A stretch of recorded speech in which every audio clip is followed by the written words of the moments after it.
नितीन गडकरी यांनी म्हटलेलं आहे की इथेनॉल उत्पादनात त्यांच्या कुटुंबाचा वाटा फक्त 0.07% आहे आणि त्यातून त्यांना कोणताही वैयक्तिक फायदा होत नाही.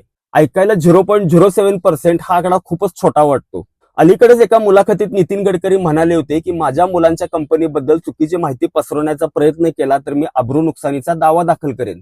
पण या 0.07% आकड्याकडे भारतीय इथेनॉल उत्पादनाच्या एकूण उत्पादनाच्या संदर्भात बघितलं तर चित्र वेगळं दिसतं. उपलब्ध माहितीनुसार भारतात दरवर्षी जवळपास 1500 कोटी लिटर इतकं इथेनॉलचं उत्पादन होतं. हा आकडा स्वतः नितीन गडकरी यांनी पण एका मुलाखतीत सांगितलेला होता. आता 1500 कोटी लिटरचं 0.07% काढलं तर तो आकडा जवळपास 1,05,00,000 लिटर इतका होतो. सरकारने इथेनॉलसाठी निश्चित केलेले दर विचारात घेतले तर दिसायला छोटा वाटणारा हा वाटा पण वर्षभरात कोट्यावधी रुपयांच्या उलाढालीत बदलू शकतो. नितीन गडकरी यांच्या मुलांशी संबंधित सियान अॅग्रो इंडस्ट्रीज आणि मानस अॅग्रो इंडस्ट्रीज या दोन कंपन्यांमध्ये निखिल गडकरी आणि सारंग गडकरी संचालक म्हणून कार्यरत आहेत. उपलब्ध आर्थिक आकडेवारीनुसार सियान अॅग्रो इंडस्ट्रीजचा महसूल जून 2024 मध्ये जवळपास 17.47 कोटी होता. तो जून 2025 पर्यंत वाढून 510.80 कोटींवर पोहोचल्याचं सांगितलं जातं. तसंच या कंपनीच्या शेअरची किंमत अल्पावधीत म्हणजे 40 रुपयेवरून 3138 पर्यंत गेल्याचा दावा केला जातोय. 2018 मध्ये नितीन गडकरी यांनी असा दावा केला होता की इथेनॉल ब्लेंडिंगमुळे पेट्रोलची किंमत 50 रुपये ते 55 रुपये प्रति लिटर इतकी होऊ शकते. पण आज अनेक शहरांमध्ये पेट्रोलचे दर 100 रुपयाच्या पुढे गेलेले आहेत.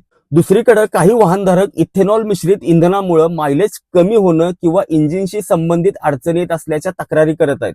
तर इथेनॉल पुरवठा साखळीशी संबंधित काही कंपन्यांच्या महसुलात मोठी वाढ झाल्याचं पण दिसत आहे. अलीकडील एका मुलाखतीत नितीन गडकरी यांनी असंही म्हटलं होतं की इथेनॉलमुळे काही नुकसान होत असेल तर त्याची जबाबदारी वाहन उत्पादक कंपन्यांची असेल. तसंच इथेनॉल बाबत माझ्याकडे एकही तक्रार आलेली नाही आहे असं त्यांनी सांगितलं. दुसऱ्या बाजूला काही युट्यूबर्स आणि स्वतंत्र पत्रकारांनी इथेनॉल त्याचे परिणाम आणि कारखान्यांमुळे होणाऱ्या प्रदूषणासंदर्भात वेगवेगळे दावे आणि अहवाल समोर आणलेले आहेत.